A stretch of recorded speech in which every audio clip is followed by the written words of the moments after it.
दोस्तों स्वागत है आप सबका वर्मा जी टेक्निकल पर। तो दोस्तों आज हम पढ़ने वाले हैं मध्य प्रदेश के प्रमुख राज्य स्तरीय आयोग और निकाय के बारे में संपूर्ण जानकारी फुल डिटेल से, जिससे आने वाली क्या सभी प्रतियोगिता परीक्षाओं में जिससे प्रश्न पूछे जाते हैं। तो हम पढ़ने वाले हैं तीन आयोग के बारे में। मध्य प्रदेश के तीन आयोग कौन कौन से आपको स्क्रीन पे दिख रहा होगा। राज्य निर्वाचन आयोग, मानवाधिकार आयोग और राज्य महिला आयोग। तो इन तीनों आयोग के बारे में मैं पढ़ाने वाला हूं आपको डिटेल के साथ। तो चलिए फिर ज्यादा टाइम नहीं लेते हुए वीडियो की शुरुआत करते हैं और पढ़ते हैं फुल कॉन्सेप्ट के साथ और एंजॉय करते जाओ, बिल्कुल बोरियत नहीं होने वाली है। तो चलिए फिर वीडियो की शुरुआत करते हैं। तो दोस्तों सबसे पहले हम पढ़ने वाले हैं किसके बारे में, मध्य प्रदेश राज्य निर्वाचन आयोग के बारे में। तो कब इसका गठन हुआ, कैसे किया गया, तो इसके बारे में हम डिटेल से पढ़ते हैं। तो दोस्तों जो मध्य प्रदेश का राज्य निर्वाचन आयोग है या किसी भी राज्य का निर्वाचन आयोग है ना, तो इसके गठन करने के लिए क्या हुआ है कि संविधान में वर्णन है। यानी कि ये संविधानिक निकाय है, यानी कि संविधान के माध्यम से ही कोई भी राज्य अपने राज्य में निर्वाचन आयोग का गठन कर सकता है। निर्वाचन आयोग यानी कि चुनाव आयुक्त भी आप बोल सकते हो, उसको निर्वाचन आयोग बोलते हैं, ठीक है। तो निर्वाचन आयोग, तो सर संविधान के में तो अनुच्छेद होते हैं, कौन से अनुच्छेद में इसका वर्णन है।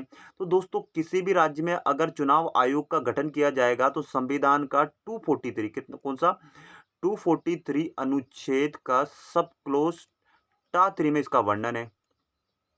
टा 3 का इसमें इसका वर्णन है कि भैया कोई भी राज्य अपने राज्य में निर्वाचन आयोग बना सकता है। ये संविधान के 243 अनुच्छेद में दिया हुआ है, ठीक है। यानी कि एक संवैधानिक निकाय है। तो पहला क्वेश्चन तो यही हो जाएगा, आपसे पूछा जाएगा कि क्या निर्वाचन आयोग एक संवैधानिक निकाय है, तो आपका जवाब होगा कि बिल्कुल एक संवैधानिक निकाय है, क्योंकि संविधान के अनुच्छेद 243 के माध्यम से ही इसका गठन किया गया है, ठीक है। इसके गठन होने के बाद एक बात बताओ, इसका गठन वठन कर दिया, अब मध्य प्रदेश के हम राज्य निर्वाचन आयोग के बारे में बात करते हैं। तो भैया इसके 243 के अनुसार हमने क्या है कि मध्य प्रदेश में राज्य निर्वाचन आयोग का गठन कर दिया गया। तो गठन वठन किया तो सर कोई डेट वेट तो होगी इसकी, कैसे ही कर दिया। तो बिल्कुल सर इसकी डेट बता देते हैं आपको। तो इसकी डेट है दोस्तों, कब किया गया ये, तो ये किया गया दोस्तों 15 अप्रैल, ये ए लिख देता हूं, अप्रैल 1994। तो 15 अप्रैल 1994 को मध्य प्रदेश में निर्वाचन आयोग का गठन हो गया। कब, 15 अप्रैल 1994। अब इसका गठन वठन हो गया तो दोस्तों इसके बारे में महत्वपूर्ण तथ्य ये है कि मध्य प्रदेश एक पहला ऐसा राज्य जिसने सबसे पहले अपने राज्य में निर्वाचन आयोग बनाया। यानी कि इससे पहले किसी ने नहीं बनाया। तो आपका जवाब होगा बिल्कुल नहीं। सबसे पहला राज्य, प्रथम राज्य कौन सा है जिसने निर्वाचन आयोग बनाया अपने राज्य में, तो उसका नाम है हमारा मध्य प्रदेश। तो ये एक बहुत महत्वपूर्ण तथ्य है और ये महत्वपूर्ण फैक्ट है, आप इसको याद कर लो। तो पहला किसी भी राज्य में निर्वाचन आयोग का गठन करने वाला राज्य बोले हमारा प्यारा मध्य प्रदेश। कब बनाया, 15 अप्रैल 1994। अब ये आयोग का गठन वठन हो गया। तो ये बताओ, अब इसके बाद में आपके दिमाग में सवाल आएगा कि सर ये बना दिया गया तो इसमें तो एक अध्यक्ष की जरूरत पड़ती है, तो इसके अध्यक्ष कौन बनाए गए। तो दोस्तों इसका आंसर होगा, इसके अध्यक्ष बनाए गए एन बी लोहानी। कौन बनाए गए, एन बी लोहानी। तो ये इसके प्रथम अध्यक्ष बनाए गए, एन बी लोहानी। याद कैसे रखना, मैंने ट्रिक से बताया था आपको कि याद कैसे रखना है। भैया ये निर्वाचन करवाना यानी कि चुनाव उनाव करवाना ना, किसी ऐसे ऐसे व्यक्ति से नहीं होते हैं। कम लोह पुरुष से ये काम हो सकता है जिसमें लोहे जैसा दृढ़ हो, लोहे जैसा दृढ़ हो, हार्ड हो। ऐसे ही व्यक्ति इसको चुनाव उनाव में जो आयोग, जो चुनाव आयोग होता है ना, जो निर्वाचन आयोग होता है ना, वही इसके अध्यक्ष अध्यक्ष बन सकते हैं। क्योंकि बहुत सारे घोटाले होते हैं यार, कहीं कहीं बूथ पे तो लाठियां चल जाती है, बंदूकें चल जाती है। ये ऐसा करना गलत बात है। लेकिन आपको ट्रिक से याद करना है कि कोई लोह पुरुष नहीं इसका। भाई सबसे पहला, जब इतना बड़ा सबसे पहला सबसे प्रथम करवाया तो सीधी सी बात है कि कोई लोह पुरुष ही करवा सकता है। तो उनका नाम था एन बी लोहानी। ऐसे करके तो आप याद कर सकते हो, ठीक है। तो सर ये तो सबसे पहले है, तो सर अभी के लिए, अभी एग्जाम में अभी के भी तो पूछ सकते हैं, तो अभी का नाम याद कर लो। उनका नाम है दोस्तों बसंत प्रताप सिंह। क्या नाम है, बसंत प्रताप सिंह। तो अभी मध्य प्रदेश के निर्वाचन आयुक्त कौन है, तो बसंत प्रताप सिंह। तो ट्रिक से मैंने कैसे बताया था कि, ट्रिक से बताया था कि भैया वही करवा सकता है जिसमें ताप हो, बल हो, दम हो, वही व्यक्ति निर्वाचन करवा सकता है यार। चाहे पहला हो या आखिरी हो, वही तो व्यक्ति करवा सकता है। तो ऐसे करके आप रिलेट करके याद कर सकते हो। बोलो याद हो रहा कि नहीं हो रहा। ऐसे करके रिलेट करके याद करना है। बोलो अब इससे एक भी क्वेश्चन बाहर जाएगा? अरे सर एक क्वेश्चन तो आपने बताया नहीं। अब ये एनबी लोहानी-वोहानी जो बनाए गए थे पहले या अभी जो बसंत प्रताप सिंह बनाए गए, तो इनको शपथ-वपथ कौन दिलाता कि ये अपनी मर्ज़ी से जाके बैठ जाते हैं कि नहीं-नहीं हम बन गए भैया निर्वाचन आयोग के हम अध्यक्ष हैं, तो बस अब हमारी-हमारी चलेगी। तो इनको शपथ-वपथ दिलाने का काम या इनका जो नियुक्ति-उक्ति का काम कौन करता है? तो दोस्तों ये करता है राज्यपाल। अब वो किसी भी राज्य का हो, किसी भी राज्य का नहीं, मध्य प्रदेश राज्य का जो राज्यपाल होगा वही तो सब इनको शपथ हो या इनकी नियुक्ति करेगा। तो ये हो गया हमारा राज्यपाल, इनकी नियुक्ति करता है और इनको शपथ दिलाता है कि राज्यपाल। तो अभी कौन है जल्दी से बता दो, अभी मध्य प्रदेश के नए राज्यपाल कौन बनाए गए? रिलेट करके जल्दी से बता दो। मैंने बताया था एमपी के राज्यपाल कौन थे, ट्रिक से भी पढ़ा रखा है आपको। तो एमपी के राज्यपाल एमपी, अरे सर ये कैसा कोई आंसर हुआ? तो एमपी के राज्यपाल एमपी मतलब अरे कौन है? मंगू भाई छगन भाई पटेल, मंगू भाई पटेल ऐसे याद रखो। देखिए मध्य प्रदेश एमपी यानी कि मध्य प्रदेश कौन है? मंगू भाई छगन भाई पटेल, यानी कि माँ से मंगू, एम से M for Mangu, P for Patel, Mangu bhai Patel. बस हो गया। बोलो ऐसे करके याद करना है आपको। हो गया ना सिंपल। तो ये हो गया हमारे किसके बाद राज्य निर्वाचन आयोग के बारे में संपूर्ण डिटेल। बताओ इससे ज्यादा आपसे कुछ क्वेश्चन पूछे जाएंगे क्या? अब ये हो गया किसी भी परीक्षाओं के लिए। आप किसी भी परीक्षाओं की तैयारी कर रहे हैं ना, बस अब करंट में क्या बसंत प्रताप सिंह की जगह और कोई बना दिए जाएंगे, बस वो नाम याद करना है आपको और करना है क्या है। तो अब हम पढ़ने वाले हैं मध्य प्रदेश राज्य मानव अधिकार आयोग के बारे में। कब बनाया गया, कौन अध्यक्ष थे? पढ़ते हैं ना, मजा आ रहा ना? मजा आ रहा हो तो बस वीडियो को लाइक कर देना, इससे ज्यादा और कुछ नहीं चाहिए मुझे। तो दोस्तों हम पढ़ लेते हैं अब दूसरे नंबर के, चलो डिटेल से पढ़ते हैं इसके बारे में भी। तो ये है हमारा मध्य प्रदेश राज्य मानव अधिकार आयोग। ठीक है। तो अब इसका वर्णन-वर्णन कैसे दिया गया भैया, ये कहाँ से बनाया जाएगा, कैसे बनाया गया? तो दोस्तों मध्य प्रदेश मानव अधिकार आयोग का जो गठन है ना, ये किया गया है मानव अधिकार संरक्षण अधिनियम आया था। वो आया था दोस्तों कब? क्या आया था? मानव, शॉर्ट-शॉर्ट में लिख दूँ, मानव अधिकार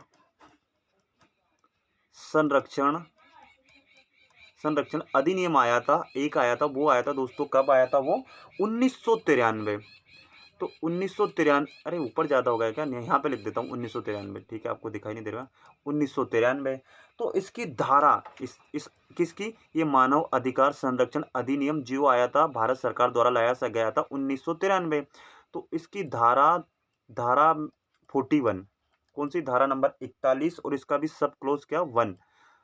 इसमें दिया गया इसकी शक्तियों, इसके द्वारा प्रदत्त शक्तियों द्वारा प्रयोग करते हुए राज्य सरकार द्वारा, यानी कि मध्य प्रदेश राज्य सरकार द्वारा 13 सितंबर के दिन, 13 सितंबर, अरे सर सन भी तो बता दो, ये तो सितंबर हो गया, महीना हो गया। तो 13 सितंबर 1995, कब? 1995 में मध्य प्रदेश में राज्य मानव अधिकार आयोग बना दिया गया।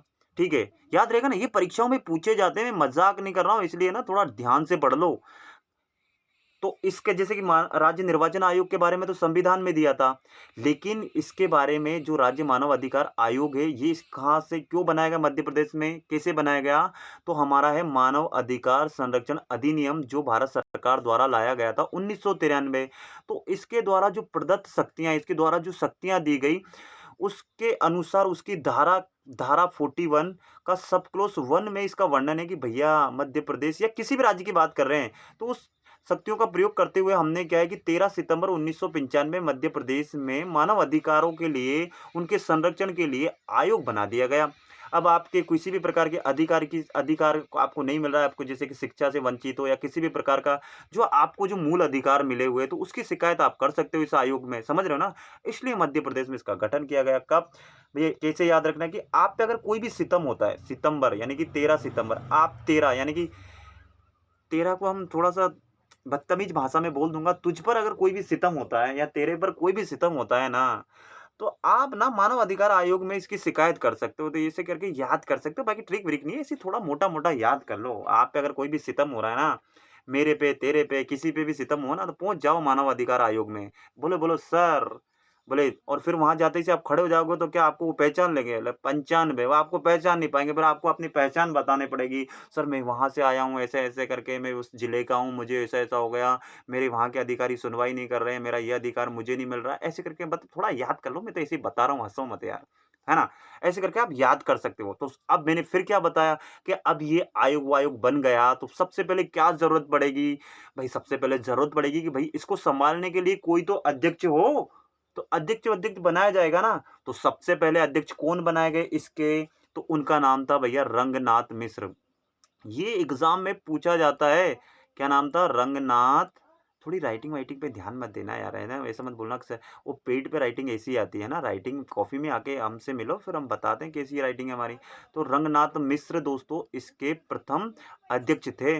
तो सर ये तो पहले हो गए थे, मतलब सबसे पहले मतलब आपके अधिकार-वधिकार की संरक्षण किसने की? साक्षात देखिए लिखा नाथ। तो नाथ कौन? श्रीनाथ, कृष्ण भगवान। उन्होंने आपकी सबसे पहले मूल अधिकारों की रक्षा करना शुरुआत की। फिर उनका भगवान ने बोला कि यार एक काम करो, अब हमारी उम्र-उम्र हो गई है।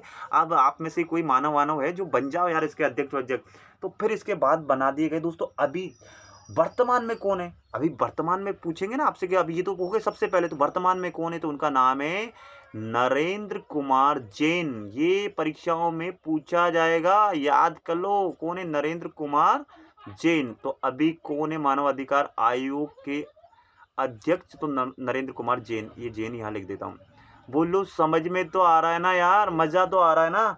ऐसे ही मजे के साथ पढ़ते जाओ। मैं बोल रहा हूँ जितने भी मध्य प्रदेश के जितने भी आयोग और जो निकाय है ना, आपको उंगलियों पर रटने वाले हैं। तो अब हो गया इसके बारे में। अब हमारा लास्ट बचा है इस वीडियो में, हमको पढ़ना है मध्य प्रदेश राज्य महिला आयोग के बारे में। तो चलिए इसके बारे में भी डिटेल से बता देता हूँ। तो दोस्तों अब हम किसके बारे में पढ़ने वाले हैं? ये लिखा तो हुआ है सर, क्या बता रहे हो, बार-बार खा रहे हो। मध्य प्रदेश राज्य महिला आयोग। अब बताओ इसकी ज़रूरत क्यों पड़ी? क्यों पड़ेगी भैया? क्यों बनाया गया राज्य महिला आयोग? क्या ये मानव-वानव की प्रजाति से बाहर है क्या? अरे नहीं यार दोस्तों, मध्य प्रदेश में क्या महिलाओं को सशक्त बनाने के लिए, महिलाओं पर जो अत्याचार और जो अपराधों पर जो कार्रवाई करने के लिए है ना, स्पेशल क्या महिलाओं को ज़्यादा वो दर्जा दिया जाता है। आजकल पता है ना कैसे-कैसे भूखे भेड़िए हैं। तो इनकी रक्षा-वक्षा, इनकी सुरक्षा के लिए मध्य प्रदेश में राज्य महिला आयोग का गठन कर दिया गया। अरे सर गठन तो कर दिया गया, कोई डेट-वेट बताओ, ऐसे मज़ा नहीं आने वाला है। तो दोस्तों ये करा गया 23 मार्च 1999। कब? एम लिख देता हूँ मार्च का यार। 23 मार्च 1999 को मध्य प्रदेश में राज्य महिला आयोग का गठन कर दिया गया। याद-व्याद करने के लिए देखिए मार्च से महिला ही हो जाएँगे ना यार, माँ से तो मर्द भी हो जाएगा। अरे छोड़ो यार कैसे भी याद कर लेना। तो 23 मार्च 1999 को राज्य में महिला आयोग का गठन कर दिया गया। सर इसके बारे में कहाँ दिया गया? कैसे कि भैया ये संविधान में दिया गया या कोई और अधिनियम है तो उसके ऐसे बता दो कैसे कर दिया गया? तो बिल्कुल दोस्तों एक एक अधिनियम है जिसको बोलते हैं, क्या बोलते हैं? मध्य प्रदेश राज्य महिला आयोग अधिनियम। क्या बोल कौन सा अधिनियम था? मध्य प्रदेश राज्य महिला आयोग अधिनियम पहले ही बन गया था। सर वो कब बना गया था? तो वो बन गया था दोस्तों 1995। तो ये क्या कौन-सा? 95। तो राज्य महिला आयोग अधिनियम पहले ही बन गया था और ये देखिए दोनों में कंफ्यूज मत हो, राज्य महिला आयोग अलग है और राज्य महिला आयोग अधिनियम अलग है। देखिए आयोग बना गया 1999 लेकिन अधिनियम बना गया था 1995। इस बात का खास कर ध्यान रखना है आपको। तो इसकी धारा 3 कौन सी? ये अधिनियम की धारा 3 में इसका वर्णन है। इसके अनुसार इसकी शक्तियों का उपयोग करते हुए हमने मध्य प्रदेश में राज्य महिला आयोग बना दिया गया। तो 2 चीज़ें हैं ये, आप बच्चा क्या है कि एमपीपीएससी में ऐसे घुमाने-फिराने वाले बिल्कुल क्लोज़ वाले क्वेश्चन पूछे जाते हैं। तो राज्य महिला आयोग मेरे भाइयों अलग है और राज्य महिला आयोग अधिनियम अलग है। अधिनियम 1995 में बना था और ये कब बना था? 23 मार्च 1999 में बना था। बस हो गई। अब फिर से बात वही कि सर ये बनकर तैयार हो गया, पूरा खाका तैयार हो गया, सब कुछ हो गया, फील्डिंग जम गई है। तो इसके अध्यक्ष बता दो, सबसे पहले अध्यक्ष कौन बनाए गए? तो सबसे पहले अध्यक्ष बनाए गए थे इसके दोस्तों जयंती पटनायक। क्या नाम है? जयंती पटनायक। तो जयंती पटनायक जी ने सबसे पहले है ना इसका ज़िम्मेदारी ली। पटनायक लिख दूँ क्या यहाँ पे? पटनायक। तो राइटिंग-वाइटिंग पे फिर से बोल रहा है कि ध्यान मत देना यार, है ना? क्योंकि पेड पे लिखना और कॉफ़ी में लिखना अलग बात है। तो कौन बनाए गए सबसे पहले अध्यक्ष? जयंती पटनायक। अरे सर ये तो सबसे पहले है, अगर हमसे अभी का पूछ लिया जाए तो हम क्या करेंगे? तो अभी की अध्यक्ष दोस्तों अभी वो महिला है जिनका नाम है पहले श्रीमती श्रीमती ओझा। ओझा नहीं है, पूरा नाम बता देता हूँ, शोभा और शोभा ओझा। शोभा ओझा जी अभी इसकी अध्यक्ष है वर्तमान में। जहाँ से झंडा आज 15 अगस्त है ना, तो सभी को तो 15 अगस्त की शुभकामनाएं ना, तो सब झंडा जरूर पहनाना। तो ओझा, तो शोभा ओझा अभी इसकी राज्य महिला आयोग की अध्यक्ष है। फिर से वही बात, सर अध्यक्ष है ठीक है, याद कैसे रखे, हमें याद कैसे आएगा? अरे इनका ये देखिए, यहाँ पे लिखा है ना राज्य महिला। अब यार एक बताओ, घर में महिलाएं होना होना ये क्या घर की क्या होती है? शोभा होती है, नहीं होती है? घर में महिलाएँ महिलाएँ नहीं होगी, महीना या आपके घर में मम्मी-अम्मी या भाई-बहन, बहनें-वहनें नहीं होंगी तो घर कैसा लगेगा? वीरान-सा लगेगा। आप ढंग से घर की सफाई नहीं कर पाएँगे, पूरा काम कौन करता है? घर की शोभा महिलाओं से ही होती है। इसलिए ऐसे करके आप याद कर सकते हो। बस बहुत सिंपल है यार। तो ये था हमारा छोटा-सा प्यारा-सा वीडियो। बस वीडियो अच्छा लगे तो मेहरबानी करके लाइक कर देना, अपने 10 दोस्तों में शेयर कर देना, है ना? और जाते-जाते चैनल को सब्सक्राइब ज़रूर कर लेना इसी प्रकार के वीडियो पाने के लिए। अभी तो हमने 3 आयोग पढ़ा है, कम से कम मध्य प्रदेश में 20 से 20-21 आयोग है जो मैं ऐसे डिटेल में आपको पढ़ाने वाला हूँ। यानी कि अब आपको इस आयोग से जो प्रश्न आते हैं ना, उसकी टेंशन लेने की ज़रूरत नहीं है, पूरा डिटेल से कवर करवा दूँगा। तो ये था हमारा इसका पहला वीडियो। अब इसका पार्ट 2 आएगा, वो ज़रूर देख लेना आप, है ना? तो चलिए फिर इसी के साथ मैं विदा लेता हूँ। जय हिंद, जय भारत, आप सबका दिन मंगलमय हो।